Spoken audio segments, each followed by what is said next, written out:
आशा करते हैं आप सभी लोग अच्छे होंगे, प्रभु की महिमा से स्वस्थ होंगे। इस समय जो है वो वचन का है, तो आइए हम अपनी आंखों को बंद करें और प्रार्थना करें कि प्रभु जो भी वचन हो उसे हम सुने और अपने जीवन में लागू करें। आइए अपनी आंखों को बंद करें। हालेलुया, धन्यवाद प्रभु, स्तुति के योग्य परमेश्वर प्रभु, आपके करीब आते हैं खुदा। प्रभु ये जो समय है प्रभु वो वचन का है खुदा, हमारी आत्मिक रोटी का है खुदा। प्रभु हम इस काबिल बना परमेश्वर उस रोटी को प्रभु खाए और हम प्रभु जी आत्मिकता में मजबूत होने पाए खुदा, और प्रभु शैतान इसे चुराने ना पाए खुदा बना। प्रभु हमें इसे योग्य बने परमेश्वर पिता। हाँ प्रभु हम इधर उधर ध्यान ना दे प्रभु, हमारा पूरा ध्यान प्रभु आपकी और आपके वचनों की ओर लगा रहने पाए प्रभु, और इस वचन से प्रभु हमारे जीवन में बदलाव आने पाए परमेश्वर पिता। हाँ प्रभु हम धन्यवाद देते हैं और प्रभु आपके अनुग्रह को मांगते हैं परमेश्वर प्रभु जी, आपकी सहायता मदद को मांगते हैं परमेश्वर। हाँ प्रभु आगे का समय प्रभु हम आपको देते हैं, उद्धार करते यीशु क्रिस्त के नाम से मांगते हैं, आमीन।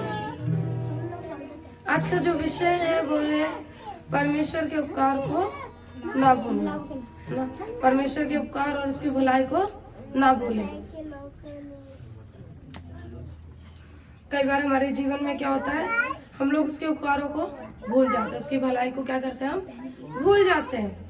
तो आज हम वचन से सीखेंगे कि हम उसकी भलाई को क्यों भूल जाते हैं और उसे हम कब याद करते हैं। आप लोग लिख सकते हैं, आप नोटबुक लाए हैं तो आप लोग लिख सकते हैं। विषय है परमेश्वर के उपकार और उसकी भलाई को ना भूलें।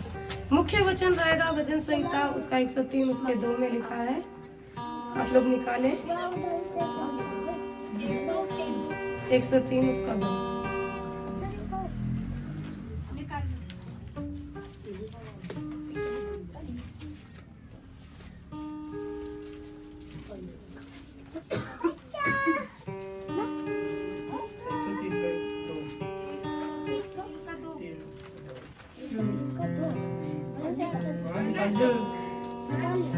मेरे मन यहोवा को धन्य कहे और उसके किसी उपकार को न भूले।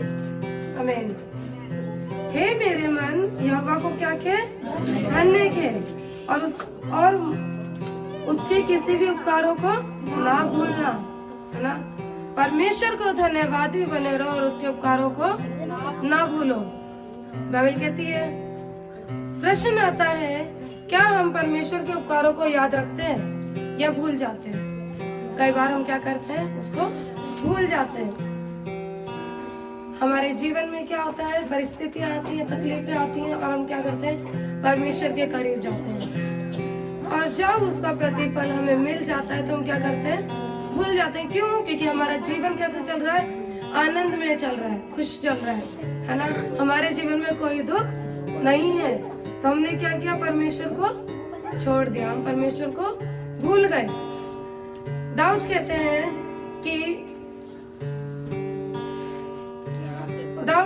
कि मैं अपने मन को क्या कहता हूँ, बताता हूँ। पहला पॉइंट है, दाऊद अपने मन को क्यों बोलता है। दाऊद कहते हैं, दाऊद लोगों से नहीं अपने मन की बात कर रहा है, क्योंकि हमारा मन जो है जल्दी भूल जाता है ना। हमारा हृदय क्या है, बहुत जल्दी भूल जाता है। जब हम परेशानी होते हैं, हमारे जीवन में परेशानी आती है, तो हम तुरंत क्या करते हैं, प्रार्थना करते हैं। तब हम क्या करते हैं, तुरंत प्रार्थना करते हैं। लेकिन जब आशीष मिल जाती है तो हम कहते हैं सब ठीक है और आगे बढ़ जाते हैं। इसलिए दाऊद कहते हैं, अपने मन को चेतावनी देता है कि भूलना मत, है ना। उसके उपकारों को कभी ना भूलना, ना। दूसरा पॉइंट है, उपकार भूलने का खतरा, है ना। उसकी भलाई को हम भूलने के बाद हमारे जीवन में क्या होती है, परिस्थितियां आती है ना। हम फिर परिस्थिति में पड़ेंगे, हम फिर कठिनाइयों में पड़ेंगे, हमारे जीवन में तकलीफें आएंगी, बीमारी आएंगी और हमारे जीवन में क्या होगा, दुख आएगा। परमेश्वर ने इज़राइल को मिस्र से गुलामी से छुड़ाया। अब सबको पता है, आप लोग बाइबल पढ़ते हैं, स्टडी चल रही है, उसमें परमेश्वर ने कैसे इज़राइलियों को मिस्र देश से निकाला है। उसने गुलामियों से छुड़ाया, लाल समुद्र को पार कराया और स्वर्ग से मन्ना भी खिलाया। फिर भी वे बोलते हैं, जंगल में मरने के लिए लाया है। क्या कहते हैं कि तू हमें क्या करने के लिए लाया है, जंगल में मरने के लिए लाया है। इसलिए बाइबल कहती है कि उसके उपकारों को ना भूलो, क्योंकि भूलने से हमारे जीवन में क्या होती है, कुड़कुड़ाहट पैदा होती है। हम क्या करने लगते हैं, कुड़कुड़ाने लगते हैं और क्रोध करने लगते हैं, और हमारे जीवन में क्या आने लगती है, परेशानी आने लगती है, और हम परमेश्वर से दूर हो जाते हैं। जब हमारे परमेश्वर ने हमें हर परिस्थिति से निकाला, हर तकलीफों से निकाला, हमारी बीमारी से निकाला, हमारे बंधनों से आजाद कराया, हमारा जीवन में क्या है, आनंद आया। और जैसे इजराइल के साथ हुआ, इजराइली लोगों के साथ परमेश्वर ने क्या किया, उन्हें मिस्र से निकाला, गुलामी से छुड़ाया, लाल समुद्र पार कराया, स्वर्ग से मन्ना भी खिलाया, फिर भी वो लोग क्या बोलते हैं, जरी सी परिस्थिति, और वो क्या बोलते हैं कि क्या तू हमें जंगल में मरने के लिए लाया है, इससे अच्छे क्या थे, हम मिस्र में ही थे। और वो क्या करने लगते हैं, कुड़कुड़ाने लगते हैं, क्रोध करने लगते हैं, और वो परमेश्वर से दूर हो जाते हैं। हमें परमेश्वर के उपकार को नहीं भूलना चाहिए। क्यों? क्योंकि जब आप उसके उपकारों को भूलेंगे तो आपके जीवन में क्या आएगी, परिस्थिति आएगी, तकलीफें आएंगी, और आप बोलेंगे कि मैंने ऐसा क्या किया जो मेरे जीवन में इतनी बड़ी तकलीफें आई। लेकिन वो आपको पता है, केवल दुख में ही परमेश्वर के करीब ना जाए, परमेश्वर के उसके उपकारों को याद करें, और आप क्या करें, धन्यवादी बने रहे। परमेश्वर के उपकार क्या है, वह तेरे सब अधर्म को क्या करेगा, क्षमा करेगा। सबसे पहला और सबसे बड़ा उपकार है पापों की क्षमा। उन्होंने क्या किया, आपके पापों को क्षमा किया है। आपके और परमेश्वर के बीच जो खाई थी, उन्होंने क्या किया, अपने बेटे के जरिए, यीशु मसीह के जरिए उस खाई को भर दिया, और आपके पापों की क्षमा मिल चुकी है। अगर आप पाप माफ ना होते तो हम यहाँ खड़े भी ना होते। अगर हमारे पाप क्षमा नहीं किए जाते तो हम क्या यहाँ पे उपस्थित होते? क्या हम परमेश्वर की महिमा को कर रहे होते? हमें धन्यवादी होना है कि परमेश्वर ने हमारे पापों को क्या किया है, क्षमा किया है। वह सब बीमारियों से हमें क्या करता है, चंगा करता है। कितनी बार हम बीमार पड़े, कितनी बार दवा भी काम नहीं आई, कितनी बार क्या करा हमने, बीमारी में थे हम लोग। आप लोग कई बार गवाही देते हैं कलीसिया में कि मैं इतनी तकलीफ में थी, मैं आधी रात को क्या हो गई, बीमार हो गई, दवाई मेरे जीवन में असर नहीं कर रही है, लेकिन आप गवाही देते हैं कि परमेश्वर ने आपको क्या किया, आजाद कराया। मैन ऐसे ही जब परमेश्वर आपकी बीमारी से आपको आजाद कराता है, आपकी दवाई आपके ऊपर काम नहीं आई तो, लेकिन परमेश्वर ने तब भी आपको क्या किया, संभाला। आमीन। परमेश्वर ने आपको तब भी क्या किया, संभाला। वे तेरे प्राण को विनाश होने से बचाता है। आमीन। वह आपके प्राण को क्या कर लेता है, विनाश होने से बचाता है। कई बार हम बचे हैं, लेकिन हमें पता नहीं चलता कि हम परमेश्वर के कैसे बचाए रहे, है ना। परमेश्वर ने भी कैसे बचाया।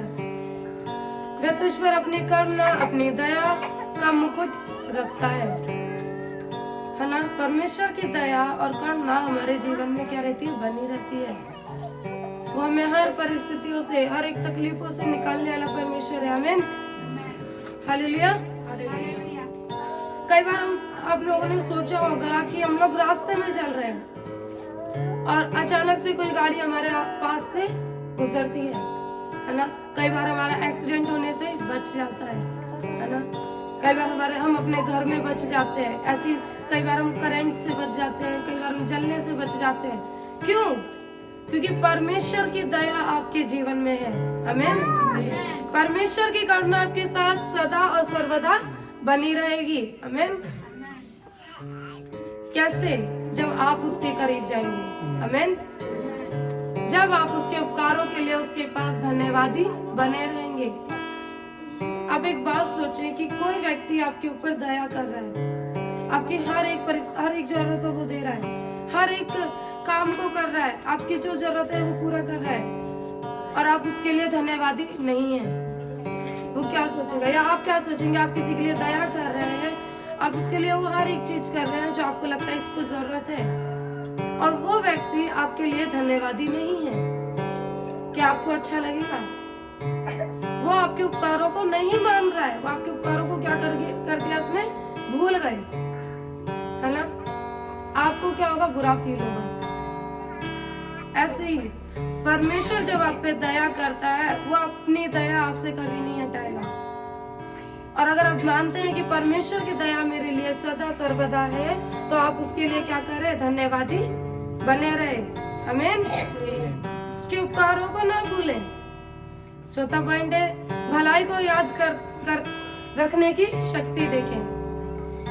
जब आप भलाई को याद रखेंगे, परमेश्वर के उपकारों को याद रखेंगे, जब परमेश्वर आपकी भलाई को याद करता है, तब आपके जीवन से क्या हो जाएगा, डर भाग जाएगा, आप विश्वास में बढ़ते जाएंगे। परमेश्वर ने आप पे दया की, आप उस बंधन से आजाद हुए और अपने परमेश्वर के करीब गए और आपने कहा कि प्रभु धन्यवाद, प्रभु धन्यवाद कि आपने मुझे फिर से 2026 दिखाया। मैन, परमेश्वर ने हमें फिर से एक नया साल दिया है।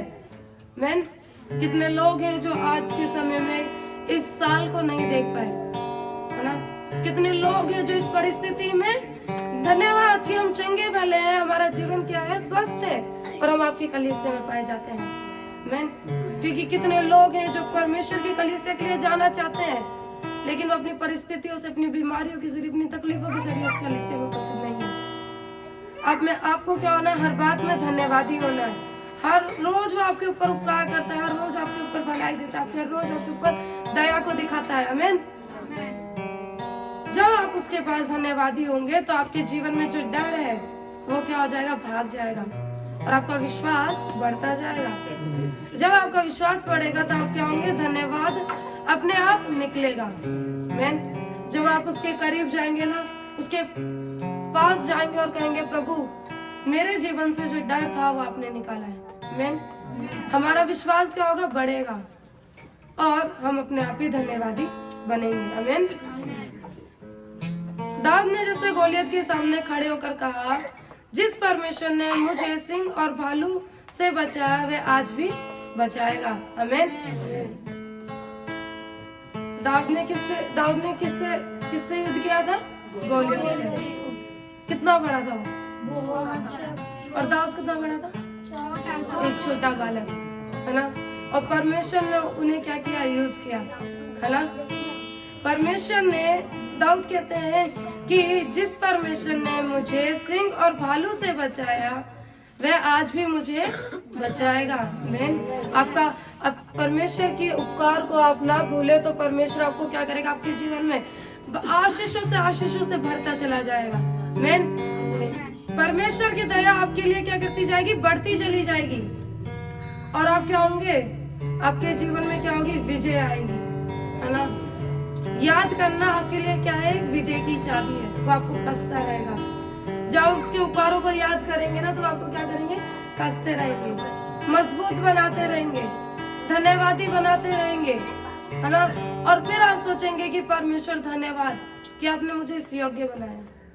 आप सोचेंगे कि मेरा पिछला जीवन कैसा था, और परमेश्वर आपसे क्या मांग रहा है, सिर्फ धन्यवाद, है ना? परमेश्वर आपसे ये नहीं कहते कि आप मेरे लिए ये पकवान लाओ, या मेरे लिए ये वस्तुएं लाओ, है ना? वो आपसे क्या कहते हैं कि अपना विश्वास और अपना धन्यवाद क्या कर, मेरे करीब लेकर आ, है ना? जब आप विश्वास में बढ़ेंगे, उसके उपकारों को नहीं भूलेंगे, तो आप उसके आशीषों को पाते हुए अपने जीवन में पाएंगे। आमीन। कई बार हम लोग संसार में रहते हैं, और हमारे जीवन में हम लोग सोचें तो परमेश्वर ने हमारे जीवन में बहुत सारे कार्य किए हैं। आमीन। और कई बार हमारे जीवन में ऐसा होता है कि हम लोग उसके उपकारों को भूल जाते हैं। हम भूल जाते हैं कि मेरे जीवन में परमेश्वर ने मुझे कहां से लेकर कहां आए। आमीन। उसके उपकारों को कभी ना भूलो। भजन संहिता 103 में लिखा है कि हे मेरे मन यहोवा को धन्य कहे, और जो मुझ में है वह अपने पवित्र नाम से धन्य कहे। मेरे मन यहोवा को धन्य कहे, और उसके किसी भी उपकार को ना भूलना। वही तो तेरे सब अधर्म को क्षमा करता और तेरे सब रोगों से चंगा करता है। मैन वही तेरे प्राणों को नष्ट होने से बचा लेता और तेरे सिर पर करुणा और दया का मुकुट बांधता है। मैन वो आपको कहाँ से बचा लेता है? पाप से क्या करता है? क्षमा करता है, रोगों से चंगा करता है, नष्ट होने से बचा लेता है और आपके सिर पर क्या करता है? अपनी करुणा और अपनी दया दर्शाता है। आमीन।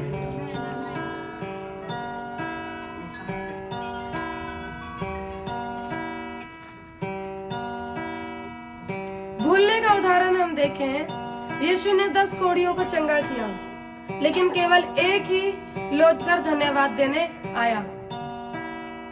यीशु ने 10 कोढ़ियों को चंगा किया था, लेकिन धन्यवाद देने के लिए सिर्फ एक कोढ़ी लौट कर आया। यीशु ने कहा, क्या 10 शुद्ध नहीं हुए? फिर 9 कहाँ हैं? आज यीशु वही प्रश्न हमसे भी पूछता है, क्या 10 व्यक्ति चंगे नहीं हुए? तो उसमें से 9 कहाँ गए? है ना? केवल एक व्यक्ति धन्यवाद देने के लिए आया है। आपको जांचने की जरूरत है, आपको परमेश्वर से करीब कहने की जाने की जरूरत है कि परमेश्वर, आपने मुझ पर दया दिखाई और मैं आपके उपकारों को भूल गई या भूल गया। मुझे क्षमा कर और मुझे इस काबिल बना कि मैं आपके उपकारों को क्या करूं? याद रख सकूं और आपकी भलाई को क्या करूं? स्मरण कर सकूं, याद कर सकूं।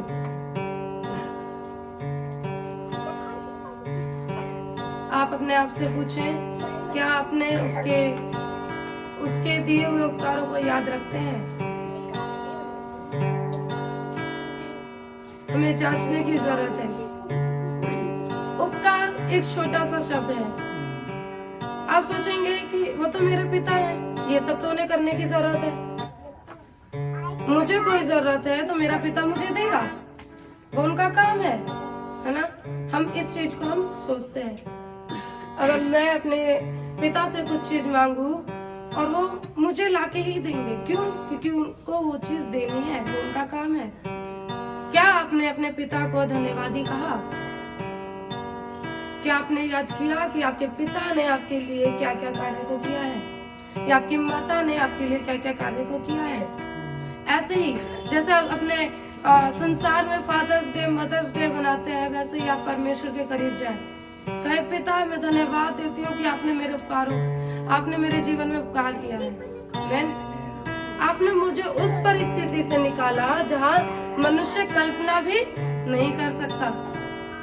हमारा परमेश्वर ऐसे कार्य को कर सकता है जिसे संसार के लोग क्या कर सकते हैं? सोच भी नहीं सकते। जहाँ संसार के लोग क्या करते हैं? अपने विश्वास को छोड़ देते हैं, अपने कार्य को करना छोड़ देते हैं, वहाँ परमेश्वर आपके लिए क्या करता है? योजना तैयार करता है। आमीन। परमेश्वर आपको क्या करता है? वहाँ मजबूत बनाता है। जैसे परमेश्वर आपको करीब लेके चलता है, आपके साथ साथ चलता है, आपकी हर एक कार्य को पूरा करता है, तो आप ये ना सोचे कि जो परमेश्वर कर रहे हैं वो मेरे पिता और वो करना उनका काम है। परमेश्वर आपको क्या कर रहा है? अपनी भलाई, अपनी दया, अपनी करुणा आपको दे रहा है, तो उसकी दया को क्या करें? याद रखें, उसके उपकारों को ना भूलें। आमीन। आइए हम प्रार्थना करेंगे और याद करेंगे कि प्रभु, उपकार बहुत छोटा सा शब्द है, लेकिन ये हम क्या करते हैं? मजाक में ले लेते हैं, है ना? और संसारिकता की बातों में ले लेते हैं, है ना? आप लोग प्रार्थना करें कि परमेश्वर, वो जो हम भटके हुए थे, हमने आपके उपकारों को याद नहीं किया, प्रभु इस काबिल बना कि मैं आपकी दया को याद रख सकूं और हर बात में आप में धन्यवादी बना रहूं। आइए अपनी आंखों को बंद करें और पास से प्रार्थना करेंगे।